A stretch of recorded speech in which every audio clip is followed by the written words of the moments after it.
Welcome to Ear Biscuits, the podcast where two lifelong friends talk about life for a long time. I'm Link. And I'm Rhett. This week at the Round Table of Dim Lighting, we're going to be hearing from you. We're going to be listening to some of your voicemails. We have to prod you a little bit sometimes to get you to leave us voicemails. You know, we had to tweet out from the Mythical account. I retweeted it because I'm still... You scared to call us? Like, I have a pulse on Twitter. Pulse with a T. The link is dead, completely dead. I think he still can't log in. That's fine. I love it. And yes, I'm still calling it Twitter. I don't plan to change. But what I'm getting at is that we want you to leave us voicemails because we like hearing your voices. And then responding. So we're gonna do some of that today. I will say I'm a little hangry right now. I'm hungry. Well, but the funny thing that just happened right before this is that, because I'm in the same boat, even though I did have a potato ball at the company-wide meeting because I saw them there from Porto's, and I was like, oh crap, I didn't see those. Like the whole kitchen was covered in Porto's boxes, and I wasn't planning on it. I had my I looked at the boxes, morning. but I didn't see potato balls. I would have gotten one of those. If Porto's is there, you know potato balls are there. And so I did get a potato ball. I don't know if I regret it or not, but I'm a little less hungry because of that. Oh, what? You know, we watched Survivor. We're still watching Survivor religiously, and as a family, they did an update where they really cut down on what those people eat, and they're making them. Every time I watch that show, I'm like, I am not ever gonna go on that show because I don't want to sleep. I want to sleep on some bamboo in the woods, starving. I just wouldn't do good with that. The longest that we've ever been without food, I mean, we've known people who've done like 40-day fast and crap like that. I would not go over well with me. I mean, I went a week without eating for like spiritual edification reasons. Was that the same week that I did it? I think maybe. I don't know. I think it's good to take something away that you can realize how much you're dependent on it. But food is kind of something that I'm okay being dependent on because I'm a human. Well, the funny thing is I feel like I definitely like to eat more than you, and I definitely eat a significantly higher amount of food than you do. But yet, I feel like you handle fasting less than me and less well than me, and maybe it's because you've got less like body fat to feed you during the downtimes or something. I just like to. You like to eat often, but not a lot. Yeah, I like to. I'm a snacker. I'm like a. You know, I went to get a little yogurt, and they have these like childlike squeezable yogurts in our fridge, which I'm pretty fond of. So I went to grab one of those. I was like, this will hold me over. And I in my mouth, and it was different than I expected. It was like a fruit sauce, not apples, but like an applesauce of other fruits.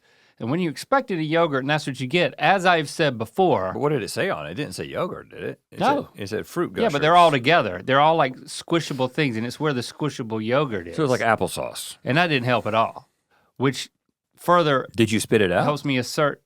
No, I just adjusted my expectations. My stance that apples do not satisfy. Apple sauce and any kind of fruit sauce doesn't do it either. Enough would. But a handful of nuts, that's my jam right there. If I don't have a 10 a.m. handful of almonds, I'm hurting now. And it is a good habit because I do think I eat less like now after this podcast, I'm gonna voraciously make bad decisions a little bit. No, you're not, because you're not. We don't go to a buffet. According to me. You're gonna be given a lunch. Yeah.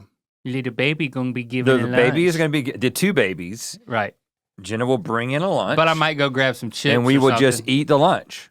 I might grab some chips. Oh, so you being a bad boy is grabbing some chips, man, you don't even know half of what being a bad boy is all about. If you want to be a bad boy, match me 1-to-1 when I'm being a bad boy. That's an interesting challenge. You would die. I'm seeing. You would die if you were a bad boy with me. Do I have to eat as fast as you? Because I've also seen that challenge on TikTok. You only have to eat as much as me. The guy eats at his speed, and then usually the girl. I guess this is a trend. I've seen that. I've only seen it once, where he has to wait for his wife to eat. No, the girlfriend is trying to eat just as fast. Oh, I've only seen when the guy is trying to eat as slow as the girl. No, and he's sitting there waiting. This would be more fun to do the opposite. My wife eats just as fast as me, almost. She's right there with me. How is that even possible? Well, I think she's adjusted. But it's not. She doesn't eat the same amount. Because we share food. Then how would she? No, she has to eat the same amount in the same amount of time. If you're eating less in the same amount of time, then that's not a test. Well, if we've agreed to split something. She goes hard at it. Yeah. So she can keep her half. You don't have to eat. You don't have to eat as fast as me. As a matter of fact, I would say eating as fast as me is one of the keys to eating as much as me. Because your body actually tells you that you're full if you just eat slow. That's why it's healthy to eat slow. Mm-hmm. But if you're me, you just eat like it's a contest. Like you're gonna be sniped at any moment. Like you've got to get this meal down. Why? If you don't eat it fast enough, you'll be sniped? I don't know. Or your last meal, you want to get it all down before you're sniped. Yeah. I am saying that the advantages that I can foresee in eating as quickly as me are if I am potentially being sniped while eating, I'm gonna eat fast and I'm out of there. But I'm just trying to justify it. The reason I eat that fast is because I don't think about it. It's just the natural response is to eat that fast. I'm just not good.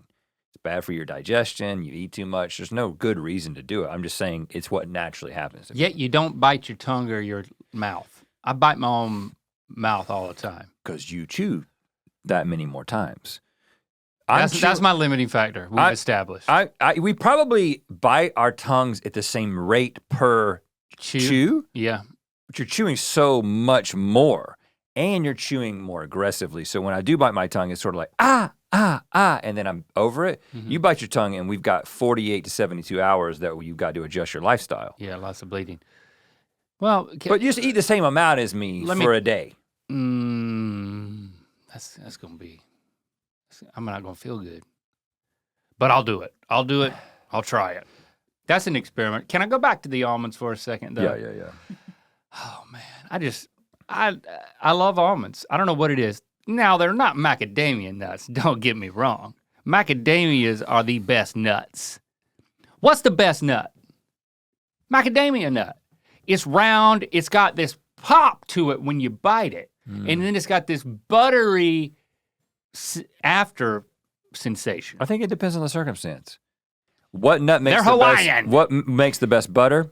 Peanuts. Well, I'm saying eating a raw nut. What's the best raw nut to eat? When you eat a macadamia, isn't it cooked? It's not completely raw. It's not like pulled off of the tree or out of the ground, however nuts. Is it roasted? I think they're roasted at least. Okay, so dry roasted. But the almonds that I eat are also dry roasted. I think some of those almonds might be raw. I like them raw too. I don't know. I like it raw. Almonds are my number 2. I mean, peanuts are just too fatty. I love them, but I don't eat them. And I'm factoring in health. Macadamias are less fatty than peanuts? Probably not, but they're irresistible. It's good fat though, right? We have a container in the house. It's every time I open that cabinet and I just look at those macadamia nuts. Oh man. It's the texture is perfect. The taste is perfect. Don't even talk to me about cashews. If you like cashews, I don't even want to talk to you. But almonds are fun because it's gonna make this podcast difficult. You can make a game. What's wrong with cashews? Cashews, they're great. They're not great. They're too mushy. They're not. You like walnuts. And walnuts are the most bitter nut. If you like walnuts, I like walnuts in my cottage cheese. Walnuts ruin whatever they're in. Walnuts are good for you, and they're good. I don't eat them by themselves. Yeah, see. Now, I'll eat a pecan by itself, and pecan is good. But almonds they're just like, they're the go-to, especially here at work. And the thing that I like to do is, I like to put, almonds got a skin. Did you know that, Rhett? Yeah, are you going to tell me that you take the skin off in your mouth? Yeah, you can do that. It's a fun little game. Who wins that game? Not us. Well, not the almond. Not That's us for hearing sure. about it. I feel like we're all losing. I'm skinning almonds like cats. I mean, they're losing big time. You don't have to see it, but if I put one in my, I was doing it yesterday on the drive. I don't want to see you recreate it. You know, either. it's like, it'll come off it'll slough off like a skin. And then you can chew that skin a little bit. You should try it. All it takes is just a little mouth moisture to get that. And then you start gnawing on the side of it like a chipmunk. And then it'll just start peeling off. It's kind of magical. Okay. If you've never skint an almond. I love that for you. I would love for you to come over to my neck of the woods. They're not. They got a good pop to them too. The best nut when you take into account all treatments that you can do to nuts, not including chocolate covering them because that's a cheat. No. But if you include roasting and a little bit of honey, a honey roasted Planters peanut. There is that's good. That container. That's trouble. There is nothing like those. You can do whatever you want to an almond. You will never make it as beautiful as a honey roasted peanut. There's these almonds now. You can't do it. They're trying all types of things though. There is an infused almond that will have like, they come in these white pouches and they're like, there's a garlic infused, there's like a thyme infused, and it's not on the outside. It's just the almond itself tastes like it. And doesn't get off on your fingers or stain anything. Now you got me thinking about those. What's the brand that does the bold almonds in the little packs? Blue Diamond. So good. Those nuts, man. The nice. bold ones. Yeah, they kill it. The spicy dill, the sriracha. Yes. But now those you are got almonds, me thinking. baby. You got me thinking about wonderful pistachios, the chili ones in that pack that are pre-peeled, unshelled, whatever. Yeah. I've been such a bad boy with those. Why you're grabbing your jaw? Oh gosh! I've been such a bad boy with those. Tangy? Is your jaw getting all tight? And then our salt and vinegar; those are so good too. I don't know the barbecue ones as much, but boy, I eat a lot of nuts too. What about the What are the ones that are smoked? Smokehouse. Smokehouse Blue Diamond almonds. Those are good. They're really good. They're really good. I kind of feel like what I'm realizing We're now. nut boys. There's a lot of nuts that are just almost perfect. I would give 10 out of 10 to Planters honey roasted nuts, to the wonderful pistachio. Too much sugar though. They got to go down on the list. I'm telling you, the taste. All right, bad boy. Some bold Blue Diamond nuts. I'm sorry, macadamias, they ain't making it into a 10 out of 10 unless they got chocolate on them, and that's cheating. That's real bad stuff if you do that. For an unsugared, legitimate nut, just the nut of the nut, macadamia can't be beat, man. But I got you going. See, you love almonds a lot more than you realize, and you need to skin them. You eat the skin them in your mouth. The raw ones. I only eat that when I am only in good boy mode. There's no pleasure. There is no pleasure in a raw almond. It is total good boy mode. The texture is great. No, the it's taste just like good. It's like my smoothie. My smoothie is total good boy mode. But, like I don't even talk. I don't even look at it. Are you gonna skin an almond? No, I don't. Why not? Like just privately. Well, I've told you something that means a lot to me. That I get a lot of joy from. I'll talk about it publicly. But why are you just like all of a sudden just crapping on it? Why not try it? Why not say you're going to try it and lie? Why do that to me? I'm trying to give you a gift. I don't want your gift. I'm not opening the present. I was forced to imagine what it would be like by your demonstration. And it made me not want to do it. It's like asking me, do you want to have someone like cut off? Like, do you want someone to put bamboo under your nails? That's how you made it seem in your demonstration. You made it seem torturous. You didn't make it seem like enticing. Like if you had made it, you did it in a way that made it seem like a bad thing. You're afraid of what people will think of you.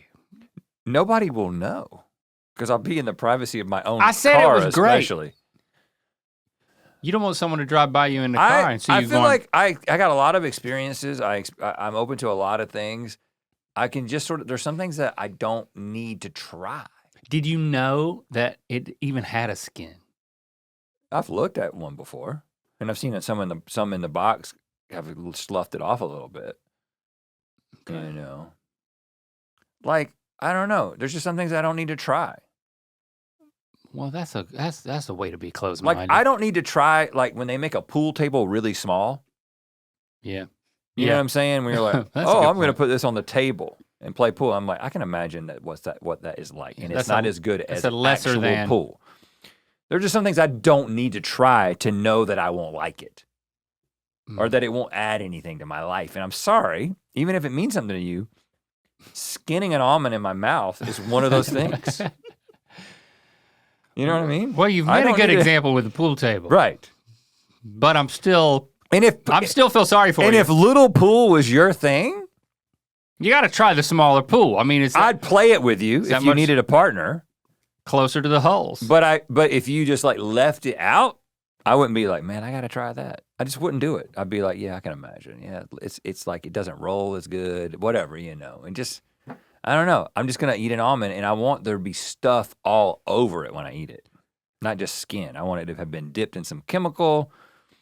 I want it to be tangy. I want it to be a little bit spicy, sweet, whatever they want it to be like to make me want to eat that nut. I wonder if you could get a skinless almond. Pre-skinned almonds. Probably.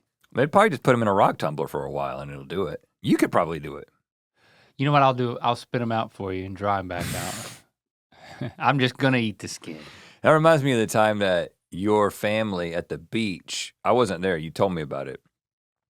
They bought boiled peanuts and they were somehow confused by them and they set them out to dry in the sun. I don't remember that. That was my family? You told me this, and I was like, because you used to have an issue with me eating boiled peanuts. You were like, boiled peanuts, that's gross. They're soggy or whatever. Yeah. And they're a Southern thing. I guess they were more of a Georgia thing. And I just loved them. And I loved putting that nut in my mouth. A boiled peanut, and then you bite on it, and it pops out the two little peanuts, and then you've got the shell in your mouth, and then you spit the shell out. I like that process. But you told me that there's also a little skin in there. You told me that your granddad, Lincoln, got boiled peanuts. I do not remember it, but I'm not saying it didn't happen. And he set them out in the sun to dry. We didn't grow up eating the boiled peanuts. Christy and her family did. And I do like them now. You definitely see them heading down. They have a very specific taste. Yeah, that's a taste you can't get anywhere else. Yeah. And I like earthy tastes like that. And they're mushy, and you like mushy things. It's on my list now. It's the most pudding-like nut that there is. Yeah, but I'm real big on the pop. I'm real big on that texture. Yeah. Of a macadamia, which doesn't have a skin. At least not the ones that I eat. Yeah, if you got a macadamia nut that was in a shell, what would it look like? It'd probably be really hard to get at. That's why they do it for you. It must. Ear Biscuits is supported by Rosetta Stone. Do you want to learn Japanese? My son Lando does, because a lot of the shows that he's into, he's watching with subtitles. But maybe he can just learn Japanese and get right into it directly. So I'm gonna hook him up with Rosetta Stone, the most trusted language learning program available on desktop or as an app that truly immerses you in the language you want to learn. They've used trusted experts for 30 years with millions of users and 25 languages offered, some of which include Spanish, Italian, German, Korean, Chinese, and Polish. Rosetta Stone immerses you in many ways and is built for fast language acquisition. There are no English translations, so you really learn to speak, listen, and think in that language. Plus, their built-in true accent feature gives you feedback on your pronunciation so you sound good when you speak. And it's an amazing value. You get all 25 languages for a lifetime at Rosetta Stone, and they're offering a 50% off. That's a steal. Don't put off learning that language. There's no better time than right now to get started. For a very limited time, you can get Rosetta Stone's lifetime membership for 50% off. Go to rosettastone.com/ear for 50% off unlimited access to 25 language courses for the rest of your life. Redeem your 50% off at rosettastone.com/ear today. Ear Biscuits is supported by Nutrafol. Your hair is never just about your hair, and Nutrafol knows that. Go on. It could be your job, your deodorant, your hormones, or even what you eat. It could be almost anything that has almost nothing to do with hair. That's why Nutrafol makes a whole body approach to hair health, addressing the problems inside to help hair grow on the outside, supporting your lifestyle, not just your hairstyle.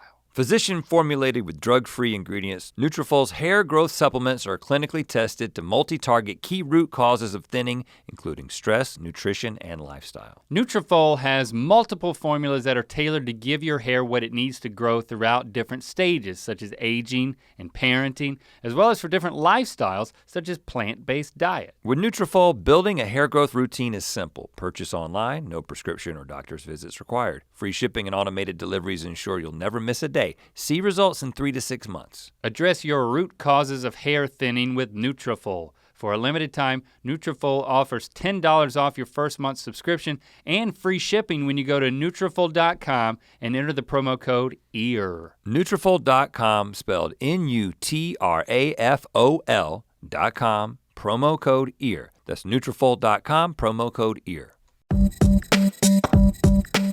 Yeah. My nephew won't be able to listen to this because he's allergic to nuts. Well, I hate it for those people. Yeah. I don't hate those people, He's on a new, but I hate it for those people. there's a new type of medicine that you could take a shot and it'll lessen your allergic reaction to things because he's like highly allergic to peanuts. Okay. And yeah, he just started those treatments and It's working? Well, we're going to see. Like, if it does, they're going to start being able to, go to restaurants and he can eat cake at birthday parties and not be concerned that something may have been made with... He can't eat peanuts, of course, but he can now not be at constant risk of death if having They wouldn't have to exposure. call every single company and ask about the packaging because they don't put on packaging a lot about it. So, it's been... He's a sweet little angel, but it's been a rough couple of years as they've been figuring that out. Aren't they doing a new thing where they do they do this exposure thing where they do this infinitesimal amount of something and then they slowly I thought they were treating people with that now.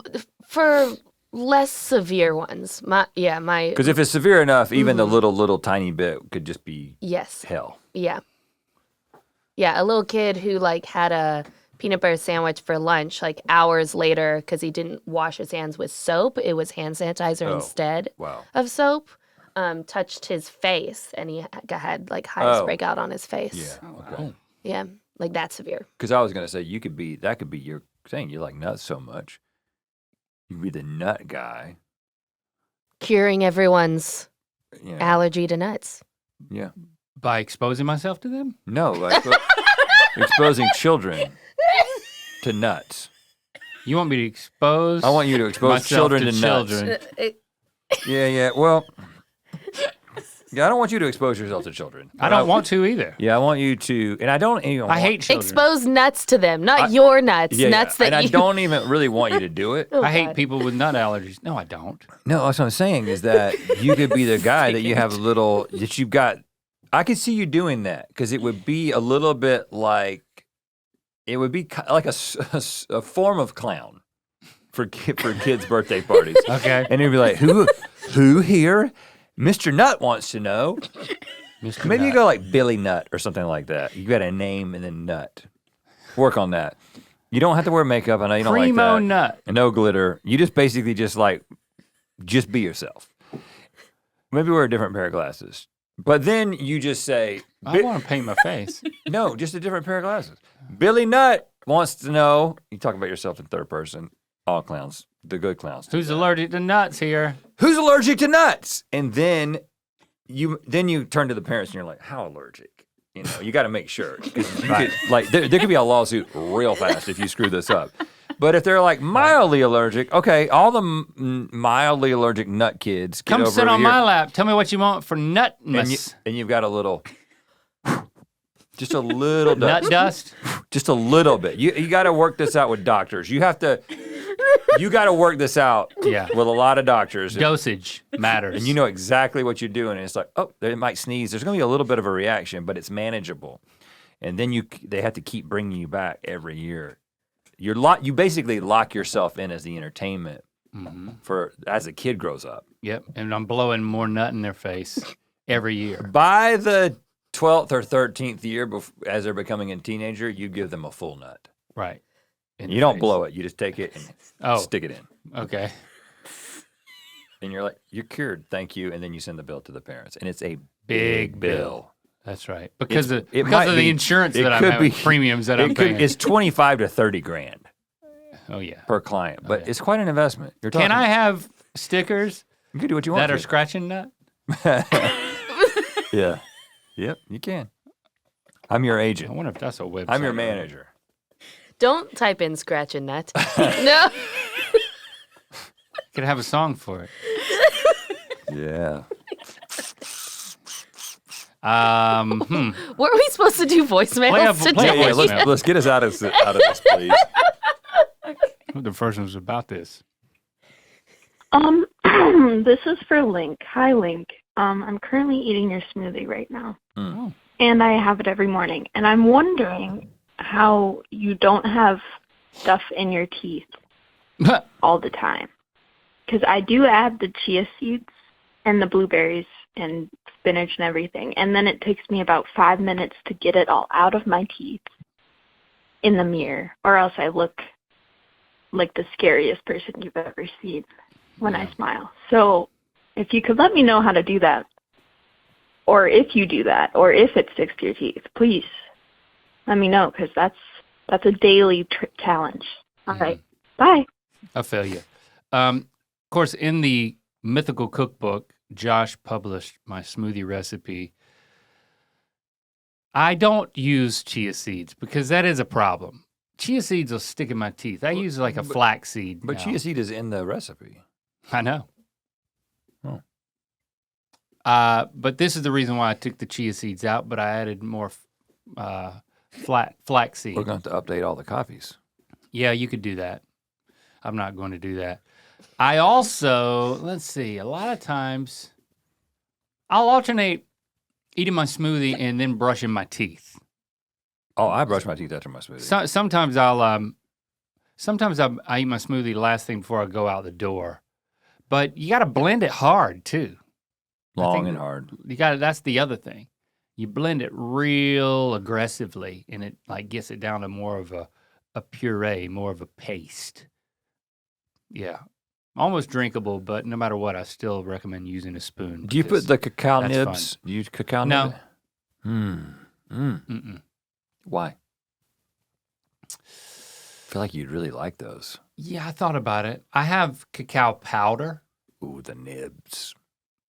I know it's a superfood. I thought about adding it because now I've switched to the PB2 peanut butter powder, which is good stuff, not a sponsor. Yep. But good stuff.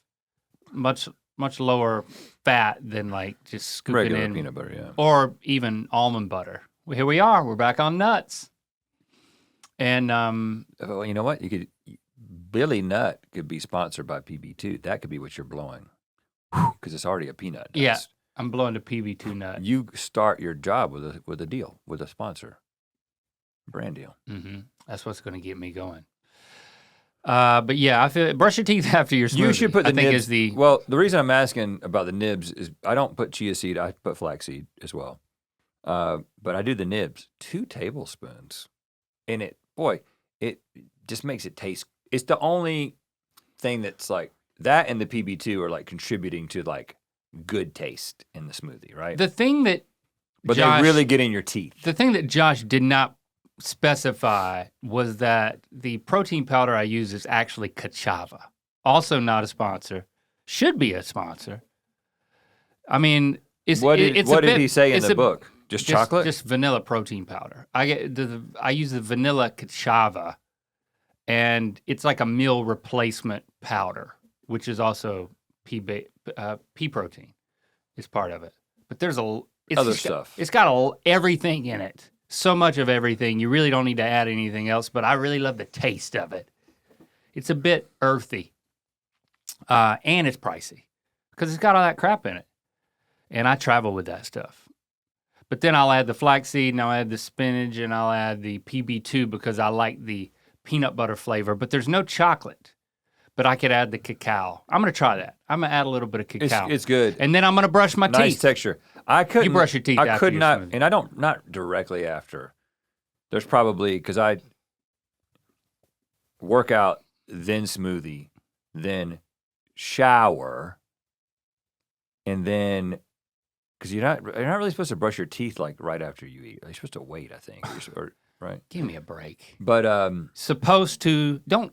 I mean, you can should yourself. 20 change your pants all 20 day. minutes. I mean, you might as well. I mean, Mr. Optimization, Billy Nutt should really optimize his morning routine. I can't.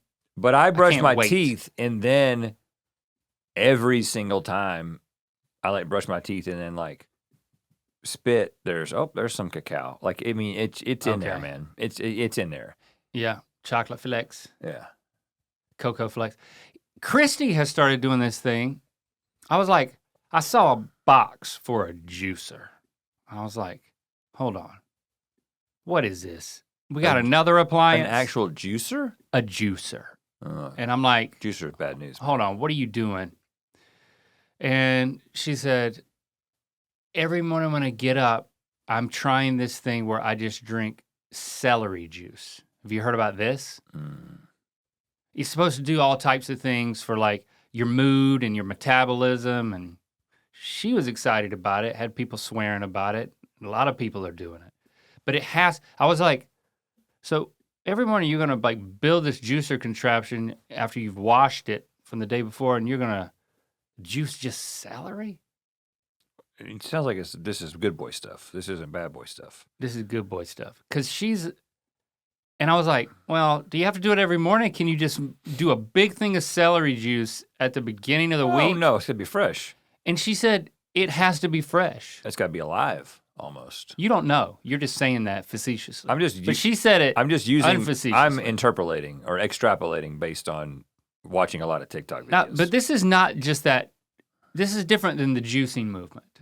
The juicing movement is bad. This is not the juicing movement. This is just You heard it here juice. from Dr. McLaughlin. Just celery juice.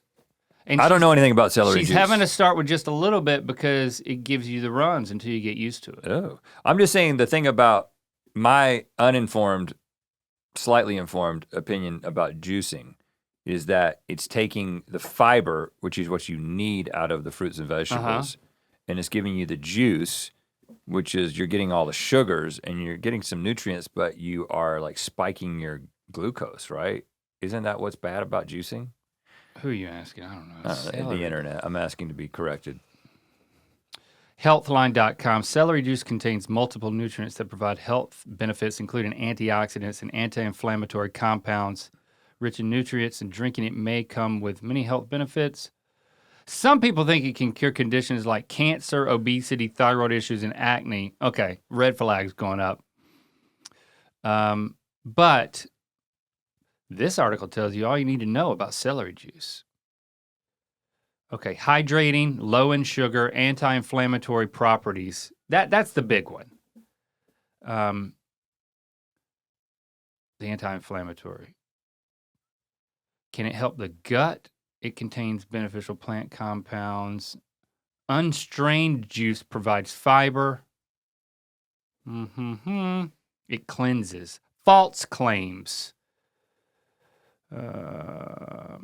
Undiscovered cluster salts that kill off harmful bacteria in your gut. That's not true. Yep. All right. Downsides: contain sodium, low in fiber. Should you drink celery juice? How to make celery juice using a juicer. I'm saying, do you have to do it the same day? You can also buy celery juice from any grocery store. Try to avoid those with added sugars. That's got to be expensive, It's though. best to drink this juice with a meal full of fiber. That's not what I'm hearing. Like the moment you wake up, you got to go downstairs, grab a bunch of celery and juice it and drink it. I don't know about this. I just don't, I can't commit to it. But she's testing it. Well, For the anti-inflammatory let her properties. be the guinea pig. Yeah, she's the guinea in this situation. Let's hear another voicemail. Hey, you asked for questions, so, well, it's more of like an advice question. Okay. I have a friend, and basically his dream career is becoming a photographer, a full-time photographer. I mean, he takes it really seriously, but the only problem is he is really bad at photography. Like, he is so bad. What should we do? How do we save him? Thanks. He's so Bye. It's like he transferred into another person. What should we do? It was almost like there might be a demon involved.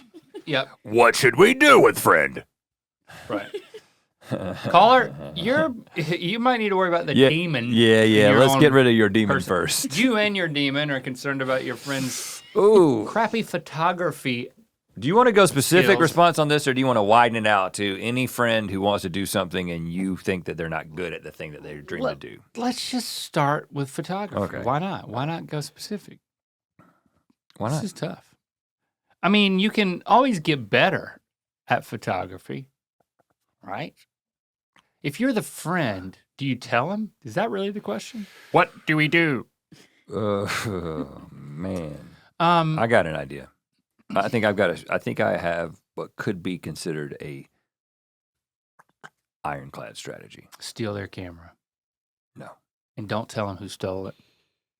I think you, caller, and your demon, Mm-hmm. you tell your friend, hey, why don't you do a little photo shoot with me? And now you come up with a really good idea for the photo shoot. There might be a purpose that you need it for, or it might just be like, I want to commemorate this moment in my life. Maybe you and your partner, if you have one, you and your pet, if you have one. Just a cool little photo shoot, right? Okay. And you let them do their thing. They take all the pictures that they want. They go through the process and be like, hey, if you want to do this, I would love to be the guinea pig. I would like you to do the photo shoot, and let's go through the process that you typically would go through with a regular client, including the feedback stage. Okay. Okay, just go with me on this. This is out of thin air, but it Feedback feels like it, because that's part of it, right? So If you're working for a client, because what you Gotta make do them is you happy. get back you get back everything that is potentially a select, right? And then you go through, and like it's also like, what software are you going to use to edit your photos, and then what particular software are you going to use or site are you going to use to share your photos, and then you have that feedback stage where you go through. We have to do this a lot, where we go through like these pictures and give feedback, and then you just say, hey, would you mind me being honest in my feedback as if I were just a client and not your friend? are you open to feedback? And Is then- a powerful question. And then you let the demon do the talking. There you go. And you just let the demon There it is. do the talking. And it's done under the guise of, I hate this one. This is my bad side. and you give very specific feedback about, well, Need more blood from mouth. whatever the actual feedback is. And then they will, A, be given the opportunity to learn, B, potentially be discouraged to the point that they decide that they don't want to do it. Which, if you really want to do something, and if it's really your dream, you can't really be discouraged out of it. That's my theory. So I don't know. It's a little bit of a test. It's dicey to put yourself as the friend in the position of, I'm going to give you the tough feedback.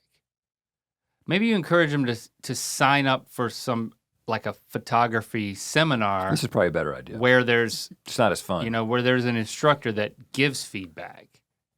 You know, it could even be if you spend money on this friend, that would be A gift. a good gift. It's like, I bought you I do think it needs you buy him something where feedback is part of it. Like if it's a seminar, like a class, a workshop, a photography workshop. I signed you up for this thing, and you can get better. You can get some training. You can get some feedback, because poo-pooing on somebody's dreams you don't really want to do that. Like if it was my kid and they're like, oh, I want to be a photographer, and then you look at the pictures and they all suck. It's like, you want to put them in a position to where they can discover and improve and test their mettle, as you're saying. Honestly, if you don't want to let the demon do the talking, I think if somebody wants to do something, just be encouraging. If they ask you for feedback, give them honest feedback that doesn't break their spirit. But if you want to do something, you'll go do it, and then you'll learn the lessons in doing. Because you'll go and you'll do a photo shoot for somebody who's paying you, and they will have real feedback, and you'll learn all those things about how does this work, and then what do I need to work on. And if it's really your dream, you'll just follow through with it. And if that process ends up being too daunting or kind of breaks your spirit, well, maybe you weren't supposed to do it. I think one strong principle that is just a gem here, Rhett, is don't give feedback unsolicited. And you need to be careful if you're asking, are you open to feedback? But that is a good question. Are you open to feedback? Sometimes it's like, and this is something that we're learning here. We've learned it, and you continue to learn it in terms of leadership development. When you want to develop people's skills, feedback is a gift. It's hard to give. We were talking about last episode getting so nervous about these meetings where we give people feedback. Mm-hmm. And that should precede decisions to, for example, let somebody go. You give them the gift of, hey, this isn't good enough. You're not meeting the expectations of this role or whatever. And then you give them a chance to improve, that type of thing. And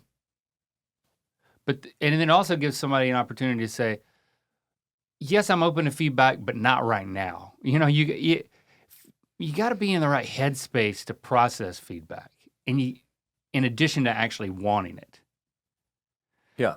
And so that's a powerful question. And it it is hard to say no to someone saying, are you open to feedback? It seems like the right answer is yes. So most likely they are going to say yes, but you have given them an opportunity to say no. But you got to know that unless you really are ready to give the feedback in a way that is caring, don't ask the question. So it puts a lot of responsibility on you, possessed friend, So I just want to highlight that. And if you are on the other side of this equation and you have something that you want to do, I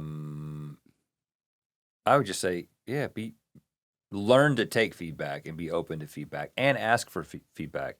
I've got people in my life who are trying to do new things because I'm not good at giving negative feedback. I don't like to do it. Mm-hmm. I'm not great at giving feedback, period, positive or negative. Are you saying you got friends who are asking you for feedback? Yeah. And what realms are we talking about here? Professional? Is it creative? Is it what? Creative. And when they send me something, they will say, be honest and critical. Mm-hmm. Right? They're like, don't give me the you're my friend, and so I'm going to just encourage you. Because my default is going to be like, hey, great, here, I'm going to find the thing. Good for you. I'm going to find the thing that I like about what you did and encourage you as an artist. That's my default, right? Mm-hmm.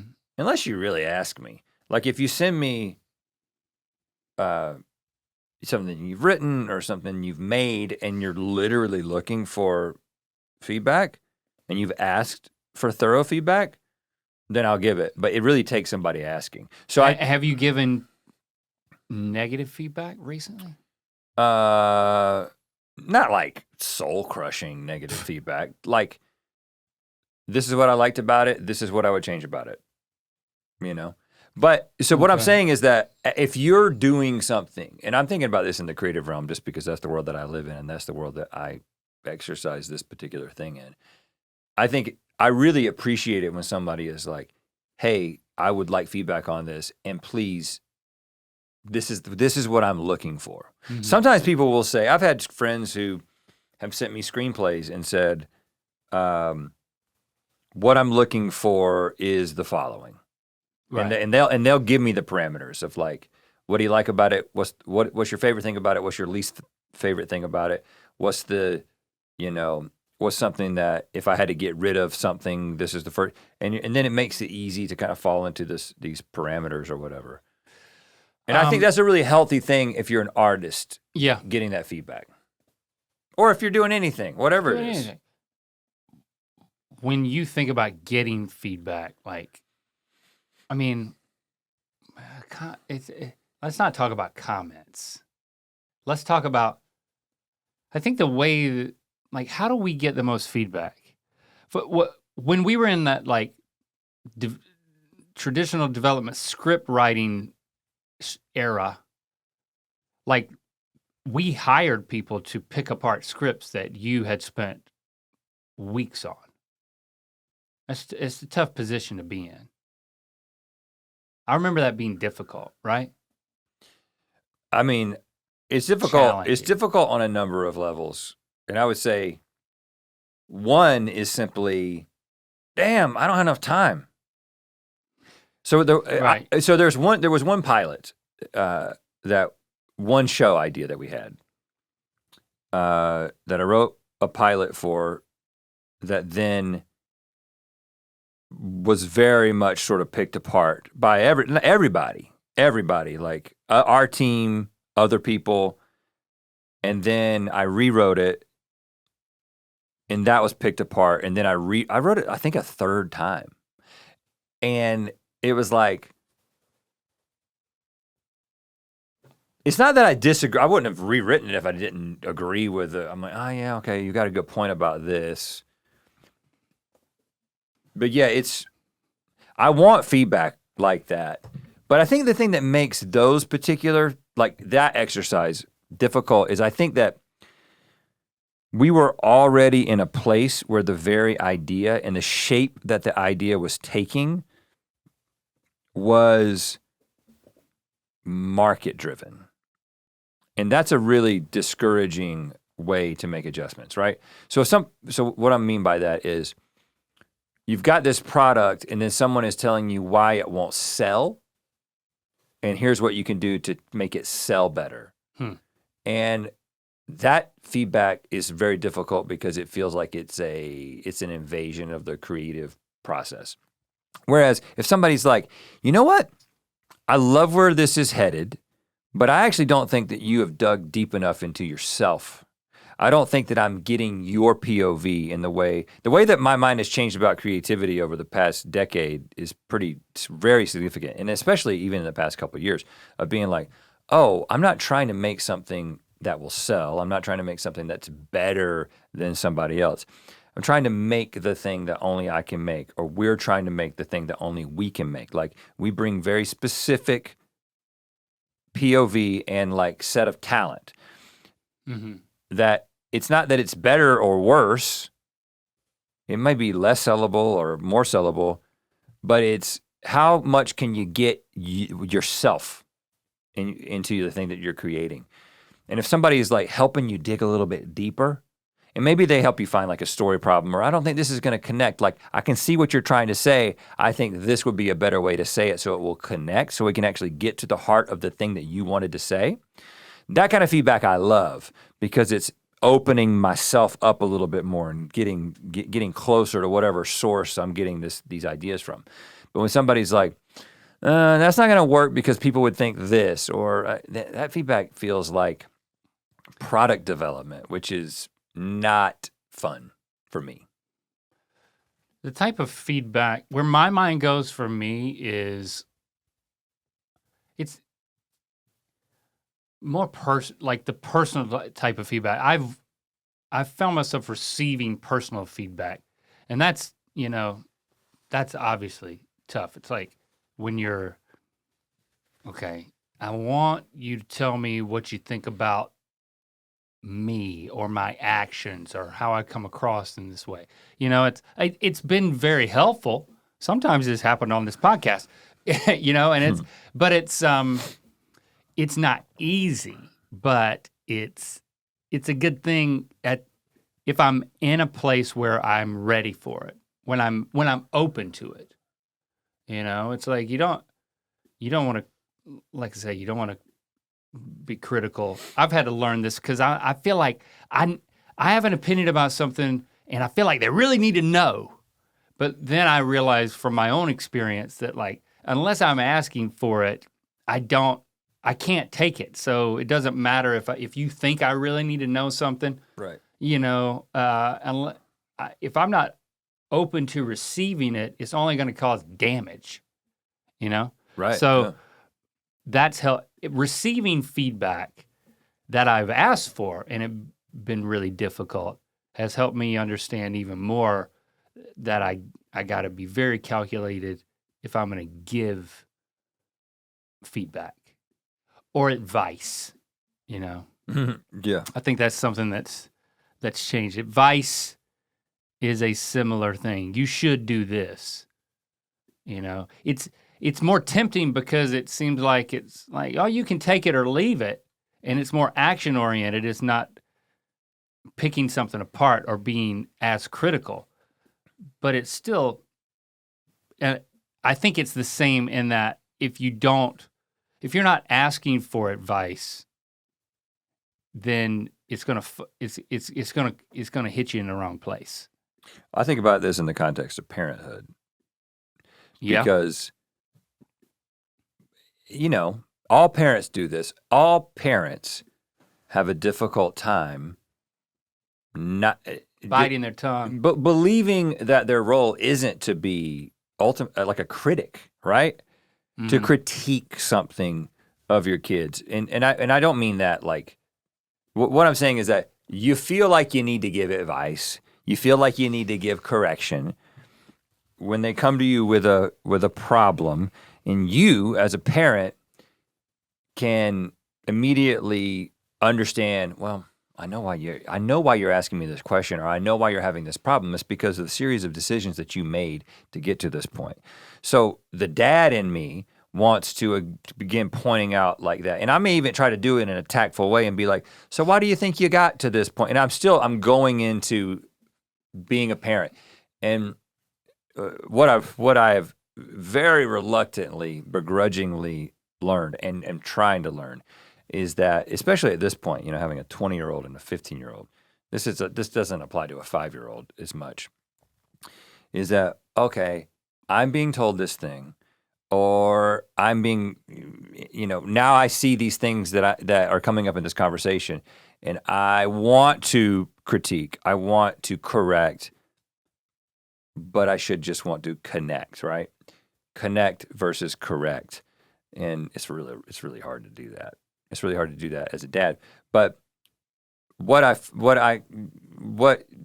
have found is that the more I swing the pendulum towards connection versus correction, the more I get asked for advice versus becoming this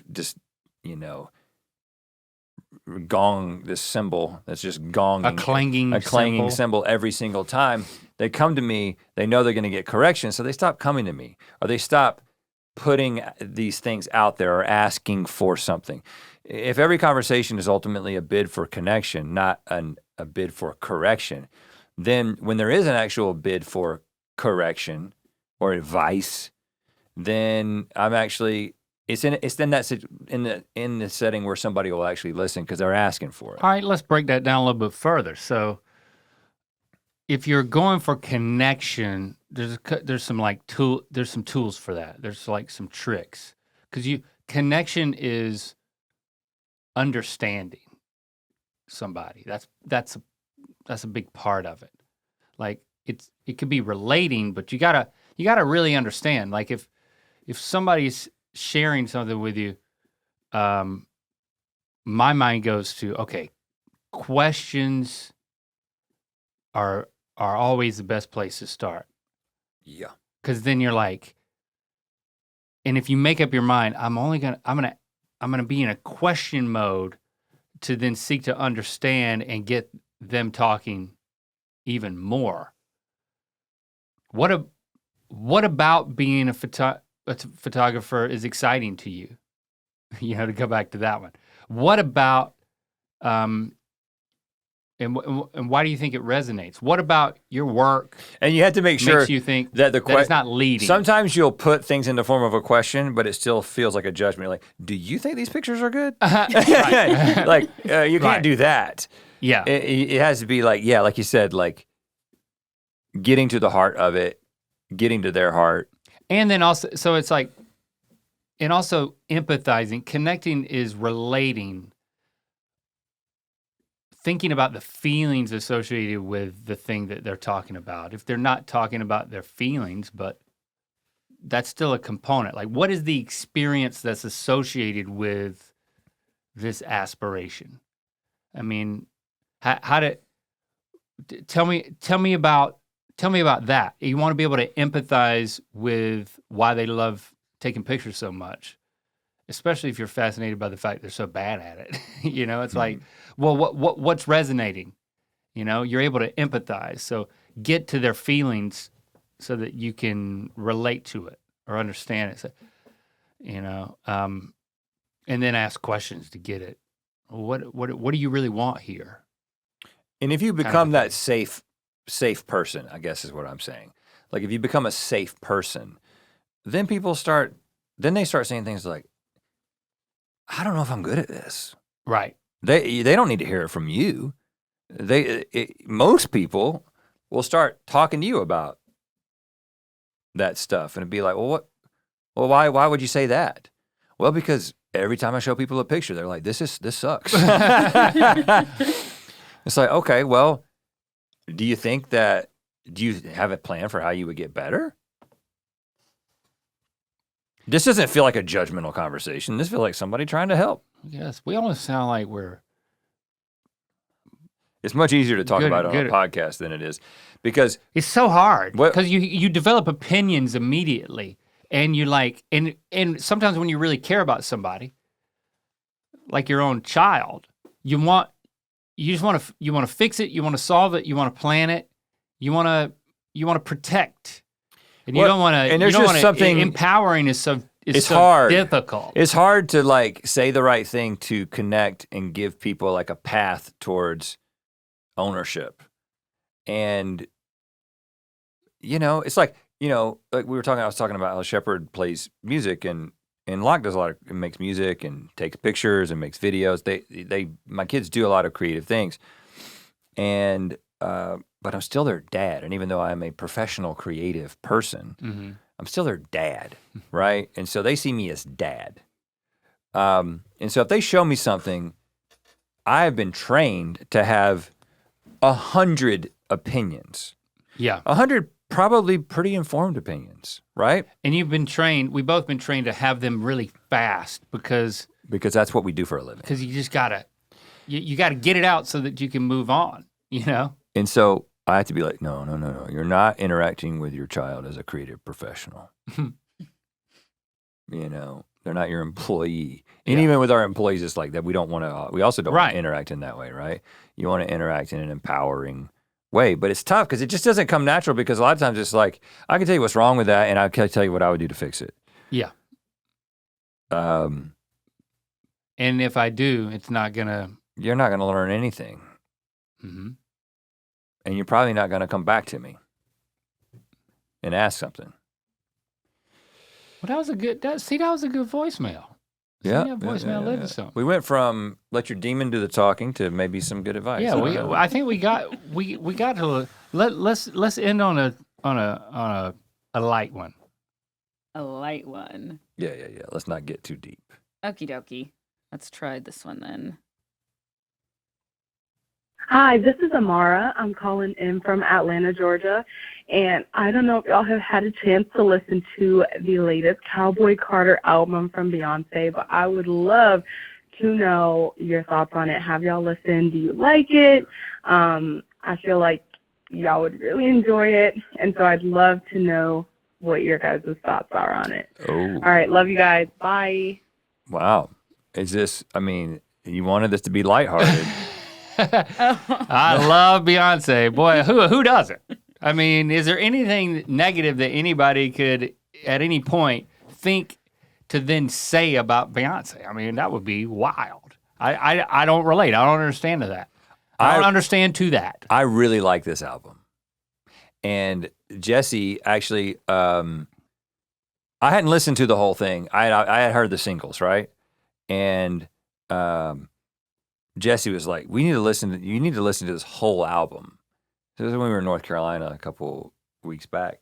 And over the course of, I think I ended up listening through it twice, and like, I just think that there is the thing I like about, the thing I'm looking for in this sea of art, like everybody makes music, even me, right? Everybody makes stuff. Everyone is constantly putting things out there. And there's so much of it that is good. There are a lot of talented people. People can sing. People can put together a song structure. You go on TikTok and like one video after another is just another really talented person doing something. But what ends up happening is people end up doing impersonations of one another, right? And so what you end up finding is that there are a few people who are doing something that is innovative, original, and the word I like to use is undeniable. There's an undeniability to the things that they're doing, right? You can't just put it into a box. You can't just say it's just like this other thing. And I find that so much of what is made today, I immediately begin putting together all the references. And sometimes I'm like, well, that sounds a little bit too much like this other thing that I already know about, and it doesn't feel like you've iterated in a meaningful way. What I got from listening to Beyonce's album is that there's an undeniability to it. That's what I thought, because as somebody who makes quote unquote country music, and I make Americana, I guess, folk, whatever. It's not what country is on the radio. I think that what Beyonce did is beyond country. I think that it is informed by country, and I think that there are some songs that you definitely would classify as country, but I think the album as a whole is what I would say, like, beyond meat, beyond country. It's Beyonce country. And it's just something altogether different and new and undeniable. There's some like Queen vibes in there. And what I don't mean like, yeah, she's a queen. I'm saying literally the band Queen vibes in there. And just the way that the stuff is put together, there's a cinematic experience that happens when you listen to it. When you listen to music and you begin picturing things, it brings about a visual experience that you're listening to something undeniable. I love the fact that it's accomplishing so much positivity. I mean, it's subverting expectations, it's breaking down barriers, it's paving a way.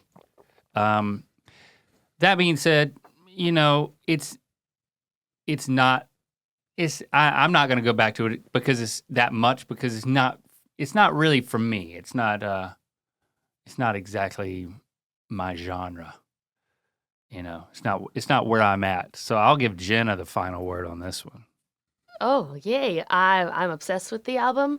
Besides the singles that everyone knows, Texas Hold'em and 16 Carriages, I would say my favorites are Dolly P, American Requiem, Blackbird, Sweet Honey Buckin', Post Malone's, he does the Levi Jeans is a really good one.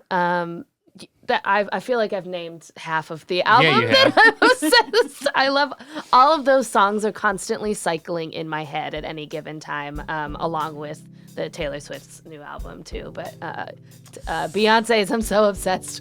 And the thing about listening to it in album form, what I notice is that it recontextualizes the singles in a way that, I don't know, it changes my interpretation of the singles. Yeah, and then in the the order context of the album. too, and then how they have the fun little smoke hour message things with Willie Nelson, I think is really fun and clever because it gives you, if you listen to it in its entirety in a sitting, you get that feel of you're sitting down for an hour of listening to radio and listening to a whole thing put together just for you, and I love it. I love Beyonce. I mean, Darius Rucker may have done some good work for black artists in the country genre, but I love what Beyonce is doing here. I think it's extremely powerful. Are we talking album of the year? I mean, clearly it's gonna be nominated. It is right? her time. It has been her time because she's never won album of the year. Yep. Right. So she's due. Right. And this album I'm gonna let is you finish, phenomenal. Jenna. You gonna let me finish? Yeah. Okay. That was just a joke. Yeah, I know. Wouldn't that be funny if someone goes up during her speech and does the I'm gonna let you finish anyway. No, it wouldn't. If Taylor does that? Oh, is somebody? Somebody does it. I think Taylor What would be if too. Kanye comes back? What if Kanye comes back and is like, I'm gonna let you finish, Beyonce? It's a long time February. Let's not worry about that. All right, that'll be my recommendation. Yeah. Go through the whole album. Uh-huh. Have a cinematic experience. Yeah, it's undeniable. I agree with that. All right. Thanks for the voicemails. Leave You us can more. always call us 1-888 Earpod One. And we wouldn't complain if you left us a review wherever you listen to this. It helps. Talk to you next week. Hey, Rhett Link. This is Austin from South Carolina. Longtime viewer. This is my theory about why Rhett's car was cursed. I think the old man that was peeing next to your car was a wizard, and he was using his pee to mark his ritual circle. So, just something to think about.